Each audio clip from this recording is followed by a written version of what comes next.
Cartago delenga este. Urbe latericium evenit marmorem reliquit. Vini, vidi, vec.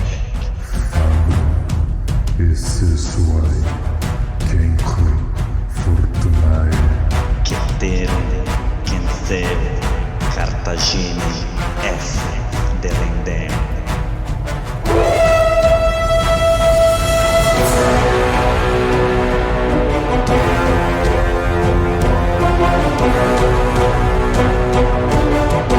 Alô amigos, alô galera, estamos de volta com o 24º episódio do podcast Roma Nua e Crua. Quem vos fala é Bruno Prandi e no backstage ele, o inventivo Douglas De Brito. Eu sou o Douglas, você não é o Douglas. Pro nosso mural de recados. Mural de recados. Roma nua e crua.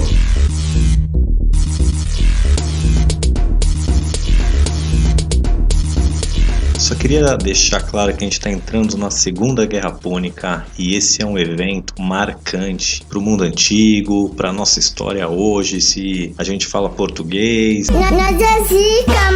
se a gente tem as leis e o mundo do jeito que é. Parte disso vai ser decidido nessa batalha, nessa guerra que vai colocar Roma em um novo patamar e vai formar o Mediterrâneo e a civilização ocidental como um todo. Então espero que a gente faça jus a essa história e consiga contar ela da melhor maneira possível. Beleza? Irado, irado. Dito isso, vamos recapitular.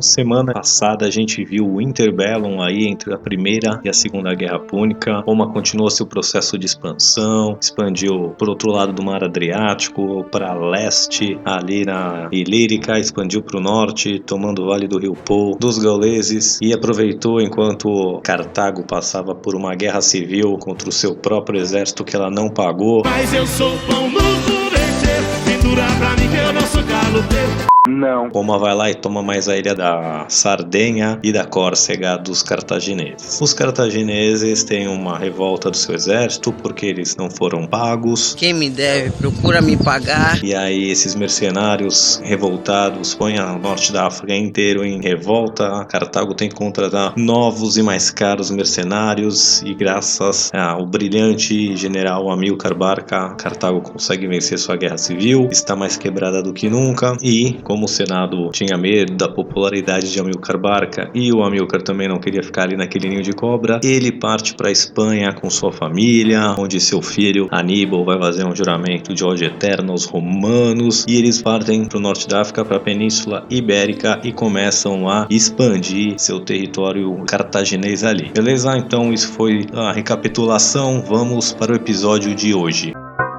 Quem é este podcaster? É o Bruno Prandi! Bruno Prandi. No capítulo de hoje a gente vai entrar nesse evento monumental aí que ajudou a mudar o mundo, uma guerra que vai ter muita reverberância pra frente e até os dias de hoje. Então a gente viu que depois da Primeira Guerra Púnica, né, de mais de 20 anos de confronto, Roma consegue sair vitoriosa, Cartago tem que pagar reparações de guerra, entregar território, cai numa guerra civil. Fosse o brilhantismo do Amílcar Barca, Cartago podia ter ido pro buraco. Os romanos estavam confiantes que Cartago estava ali por baixo, que não ia conseguir se reerguer e desafiar o poder de Roma. Porém, Amílcar Barca, assim que chega na Espanha, ele consegue expandir o território cartaginês. Então basicamente ele chega lá com um exército bem grande, cerca de 40 mil homens, e ali como era a Espanha, ali a Península Ibérica naquela época, era basicamente dividido entre três tribos, Para três tigres tristes. tá? Os celtas, os ibéricos e os celto-ibéricos, que era mais ou menos a junção, um povo misturado entre essas duas etnias principais, digamos assim. Então havia três grupos de pessoas que controlavam ali. Dentro desses três grupos haviam centenas de tribos, né? E estavam sempre em guerra umas com as outras, entre si. Então era um povo muito mais bárbaro e atrasado, no sentido que não se tinha língua escrita, as tribos eram pequenas, as maiores das vilas eram rurais, não tinham cidades. Então, quando chegava Amilcar Barca lá com seu exército, a maioria das pessoas falava: ó, você só tem que se juntar a gente, tem que mandar comida, dinheiro e soldado quando a gente pedir, ou num período certo, de resto tudo bem. Então, muitas tribos já se juntavam sem lutar e entregavam, entre aspas, sua soberania ali pra Cartago, ou as que decidiam lutar, a estratégia do Amilcar era matar toda a nobreza, o comando ali do exército da outra tribo, e pegar os soldados, dispensar pra casa e falar: então, vocês agora são nossos, né, tributários, quando a gente precisar, vocês vão mandar dinheiro e gente, comida, tá bom? Qualquer coisa, sigam suas vidas, só tem um novo chefe. Eu entendi agora. E isso deu muito certo e Cartago vai se expandindo ali. A ideia do Amilcar Barca era uma ideia de longo prazo. Ele odiava os romanos e ele queria muito, fez até seu filho fazer um juramento, ele também fez, de ódio eterno aos romanos. Então o plano de longo prazo do Amilcar era estabelecer ali, primeiro, colônias para Cartago, mas ele queria era criar um império dele. Então ia começar ali com Cartago pagando o exército para ele, mas uma vez que ele se estabelecesse bem, ele podia ser o governante ali do local. Então ele consegue tomar várias minas de prata, Seus cabelos é da hora. fazer Casa da Moeda, produzir dinheiro, né, moedas de prata. E essas moedas ligavam Aníbal, seu filho, a divindades locais, meio que querendo se estabelecer como governante, o elo entre os deuses e o mundo dos homens. Era uma prática bem estabelecida de como você expandir seu território e dominar tribos nativas. Então, né, ele começa meio que criar um culto, que eles são semideuses, né, ligados a esses deuses já dessas regiões aí, para ter uma aceitação melhor pelo povo, e começa a se estabelecer e ampliar o território, com o objetivo final de criar muito dinheiro. Eu gosto de dinheiro. A infantaria do mundo ibérico ali, eles eram excelentes guerreiros, eles só não tinham sofisticação política para se unir, mas eles eram guerreiros de primeira qualidade. Então, até da onde tirar seus recursos humanos, o Amilcar já estava com esse plano de longo prazo. Vale ressaltar que isso, do ponto de vista legal, até para Cartago, era ilegal. O Amilcar Barca não foi para sair fazendo essas coisas sem autorização. Até saiu para fazer isso, de sair anexando tribo, território, mas isso teoricamente depois tinha que ser ratificado pelo Senado cartaginês, e ele tomava as rédeas, imprimir dinheiro com a cara dele. Isso não era exatamente o que Cartago tinha em mente, né? Era transformar essas cidades, essas tribos, em súditos dos cartagineses, não da família Barca como o Amilcar estava fazendo. Mas como começa a chegar muita riqueza lá, porque a Espanha tinha as minas de prata principalmente mais ricas. Sou rica! Ali do mundo antigo, então começa a fluir muito mais prata ali pelo Mediterrâneo como um todo, e Cartago consegue realmente se restabelecer pelo tamanho do fluxo financeiro que vinha da Espanha para Cartago. Em cerca de 231, os romanos começam a ficar alertas, né, o que tá acontecendo. Pô, a gente acabou de bater neles, aí porque os caras tá quebrado, já tá todo mundo aparecendo na quebrada de carrão, de Ferrari, de novo, o que esses cartagineses estão aprontando ali? E aí eles mandam uma comitiva lá pra Espanha, lá ver o que o Amilcar Barca tá fazendo, ver o que ele tá dominando de território, de minas, da riqueza que ele tá conseguindo, e os romanos tentam dar meio que uma pavor. Falei: o que tá fazendo aí? O que tá cheio de dominar terra, povos, dinheiro, minas de prata? Qual que é a tua aí? Que foi? Que foi?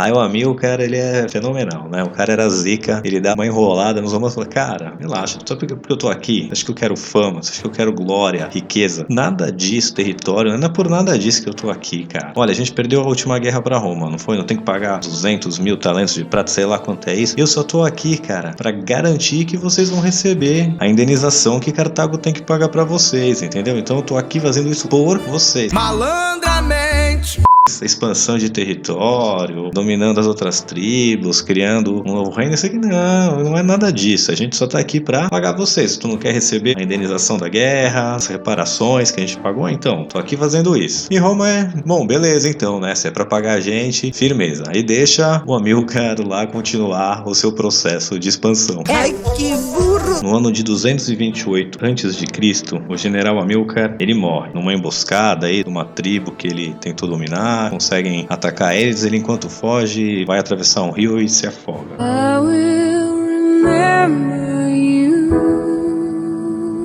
E aí quem vai assumir o trono é o seu genro, o Hasdrubal. Só nome bonito da família.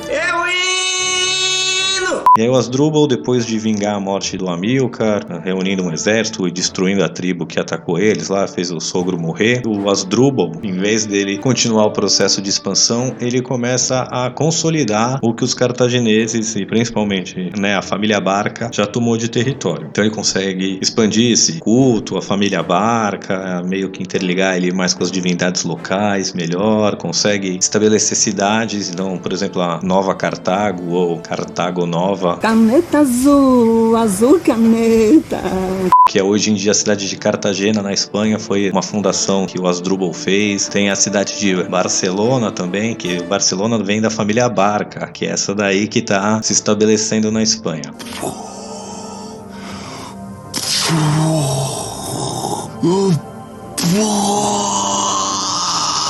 O Hasdrubal, que eu posso dizer, ele está realmente fazendo os movimentos para mostrar que a presença cartaginesa ali na Espanha, na Península Ibérica, veio para ficar. O movimento é bem sexy. Não é uma guerra de sair roubando, pegando o máximo de coisa que tem e depois voltar lá para suas terras. Não, eles estão realmente estabelecendo. Então, o Hasdrubal mais para o processo de expansão e começa um processo de consolidação. Os romanos, de novo, notam esse movimento cartaginês, essa morte do Amilcar, o Hasdrubal consolidando o poder, montando cidades novas. Ali você vê aqui a Cartago Nova aí, essa colônia que eles fizeram lá na Espanha, era uma cidade super protegida, fortificada, portuária, então algo bem, uma cidade forte mesmo, da onde eles iam controlar a região. Os romanos então mandam outra delegação lá ver o que tá pegando e ver as intenções desse novo líder, e eles em 226 vão assinar um tratado que define as áreas de influência de Roma e de Cartago, ali na Península Ibérica, ali na Espanha. Então fica decidido que ali perto das montanhas ali das Piranees, que o rio Ebro ia ser a divisão. Então do rio Ebro para leste seria a área de influência romana, e do outro lado do rio Ebro para oeste, para a direção Portugal, seria a influência cartaginesa. Aí em 221 a.C., o Hasdrubal vai ser assassinado também por um outro chefe tribal aí que queria acertar as contas com ele. Dinheiro de agiota é dinheiro do Satanás! E vai entrar em cena o nosso, chamar de herói, porque ele vai ser o vilão, na verdade, né? O nosso vilão da história, mas esse personagem fabuloso que é o Aníbal. cara que jurou ódio eterno a Roma, e ele vai pôr isso em prática. E esse cara é um personagem fantástico, um dos melhores generais que já existiu na face da terra, e a gente vai ver tudo o que ele vai aprontar aqui com os romanos. Ele, quando assume o trono, né, assume o governo, digamos assim, ele tinha de 25 para 26 anos, e ele era completamente amado pelas suas tropas, né? Primeiro que Cartago já estava ali um tempo, ele já fazia parte, né? O pai dele sempre promoveu ele como essa figura também meio semideus, e ele foi criado no exército, era um guerreiro formidável, muito corajoso, muito bom de guerra. Então ele tinha, além dessa admiração semidivina das suas tropas, ele tinha também muito respeito pelo guerreiro que ele era. Então isso também a gente vai ver que vai passar por poucas e boas, e você nunca vê o exército dele dizendo que ia se rebelar, e sendo que o exército dele vai ser uma misturada de numídio, de cartaginês, de ibérico, cavalaria, infantaria. Então não era um exército homogêneo, e mesmo assim você não vai ver nenhum tipo de rebelião. Ele tinha as tropas completamente na mão. Caralho, o maluco é brabo. Pois bem, então logo que ele assume o cargo, ele volta para o projeto de expandir a influência de Cartago ali na região. Então, em vez de consolidar como seu cunhado vinha fazendo, ele volta ao processo de expansão de Cartago ali no território ibérico. Durante esse processo, ele vai ter já uma das suas primeiras batalhas lendárias, que ele usa toda a sua maestria militar para vencer, mas eu vou pular ela aqui porque não é de Cartago que a gente quer falar. Mas o que o Aníbal queria era cumprir o seu juramento, a sua promessa de acabar com os romanos. Então é isso que ia ser a missão da vida dele, a missão que já veio do seu pai. E aí, para começar a provocar os romanos, digamos assim, eles começam a atacar, a entrar com uma cidade de Sagunto. Era uma cidade grega, né, uma colônia grega estabelecida ali na Península Ibérica, no que é hoje a Espanha. E essa cidade era uma aliada de Roma. Porém, ela ficava do lado do rio Ebro, onde era a área de influência cartaginesa. Então, teoricamente, Cartago teria o controle sobre ela. Mas ela era uma Roma, de novo aliada romana, e tanto o Amílcar quanto o Asdrúbal, eles não mexeram com Sagunto. Apesar de estar no território deles, eles deixavam ela ser aliada de Roma e fica elas por elas. O Aníbal vai meter o dedo nessa ferida já, e vai começar a atacar a cidade e ser hostil com a cidade. A cidade vai chamar pela ajuda dos romanos, porém, quando ela pede ajuda é quando os romanos estão na guerra da Ilírica, que a gente viu na semana passada. E eles podiam ter se esforçado mais, mas mandam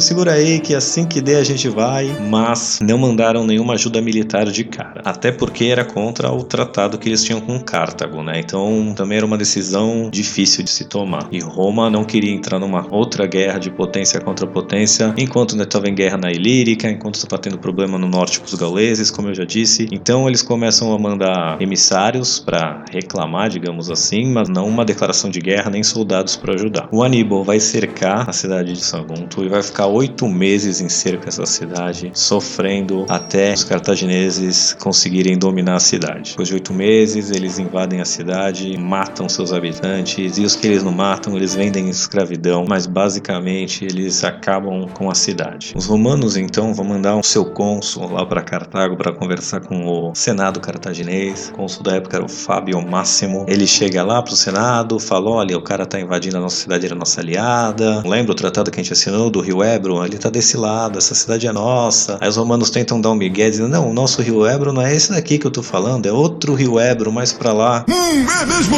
Quiseram dar um migué trocando o rio pra dizer que o Rio Ebro que eles consideravam era um depois de Sagunto, que Sagunto ia estar dentro da área de influência deles, mas os cartagineses, apesar de se sentirem incomodados com Aníbal ter colocado eles em rota de colisão com os romanos de novo, eles se mantêm firmes. Era o tratado que a gente tinha, aqui era nosso, a gente tá mexendo onde é nosso, vá cuidar da sua vida, cara. Aí o Fábio Máximo segura a toga, que é a roupa dele, assim, um pedaço em cada mão, estica pra cada lado, como se fosse segurando uma saia, assim, mas estica as duas mãos pra frente, cada uma segurando um pedaço da toga, e fala pro Senado cartaginês: aqui eu tenho numa mão paz e na outra guerra. Quero saber o que vocês vão escolher. E aí o Senado cartaginês, Sufete, que seria mais ou menos o cônsul dele, presidente dele, Sufete fala: isso é uma decisão sua. Tipo, o tratado tá do nosso lado, você quiser declarar guerra, a opção é sua. E aí Fábio Máximo solta a mão da paz, deixa a toga cair e fala: eu escolhi a guerra. E assim vai começar a Segunda Guerra Púnica. O ano é 218 a.C.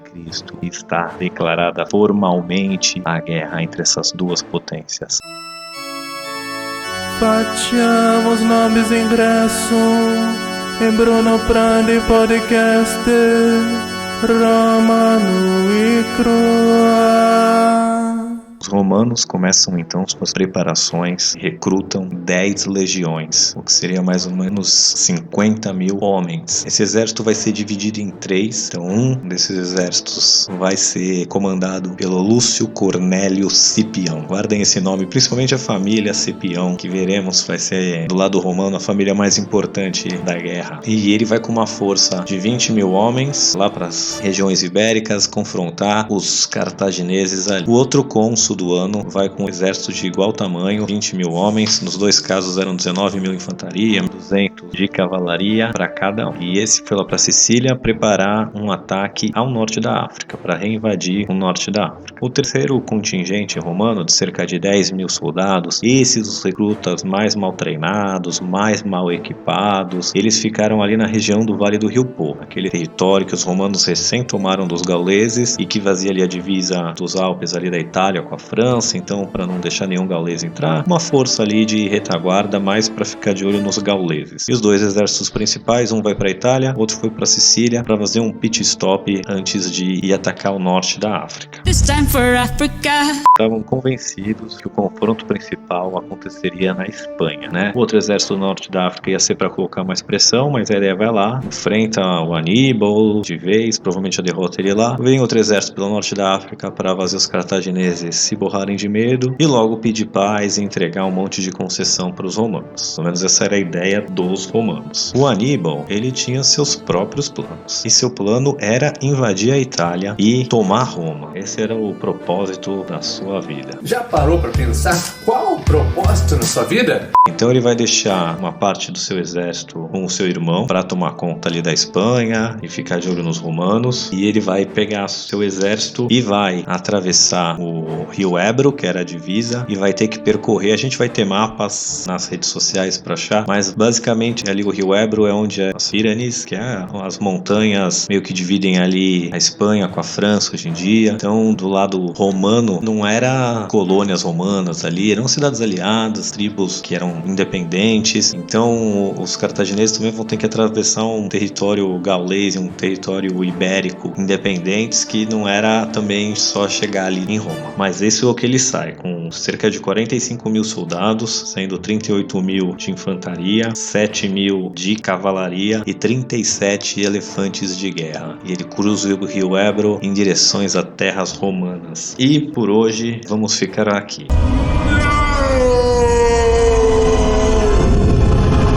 Vai começar a guerra, veremos as primeiras batalhas, os primeiros embates na semana que vem e veremos como Aníbal vai cruzar os Alpes com seu exército, com seus elefantes, fazendo um feito que até então era considerado impossível, quem dirá até inimaginável. E isso vai ser uma das primeiras proezas que Aníbal vai mostrar ao mundo. Só antes de terminar aqui, queria ressaltar que mesmo os romanos, os historiadores, os literari que escreviam a história de Roma na época, eles vão fazer depois dessa guerra um diferencial. Roma, para os seus escritores, para os seus historiadores, até a Primeira Guerra Púnica é visto como uma cidade virtuosa, uma cidade que só luta por honra, por causas nobres, e depois dessa Segunda Guerra Púnica, Roma vai ficar tão poderosa que ela vai mudar tanto, que vai ser um estado ganancioso, egocêntrico, líderes em busca de glória, não o bem de Roma. Então Roma vai sair tão poderosa desse conflito que daí pra frente seus próprios vão achar que os anos de ouro de Roma vão ter ficado para trás, onde todos os homens, os cidadãos de Roma queriam ser espelhos de Cincinnato, que a gente já conheceu ali no 8º episódio. Agora, depois disso, vão todos querer ser rockstar, vamos dizer assim. Vai acabar o período mais virtuoso romano. Então esse conflito vai mudar muito a civilização, a sociedade romana, vai mudar muito, vai moldar o mundo ocidental que conhecemos hoje em dia. Então fique com a gente, semana que vem a gente começa o pau de verdade. Batalhas, o sangue, mas é isso aí, fique com a gente e até! Ainda estão aqui? Já acabou! Vão pra casa! Ah, claro, vocês estão esperando que eu conclua o episódio. Pois muito bem, este episódio foi escrito e apresentado por Bruno Prandi e editado por Douglas de Brito, este que vos fala. Se gostaram deste episódio, se inscreva utilizando seu agregador favorito. Caso queiram entrar em contato conosco, envie um e-mail para romanuicrua@gmail.com. Agora vão! Desliguem o podcast.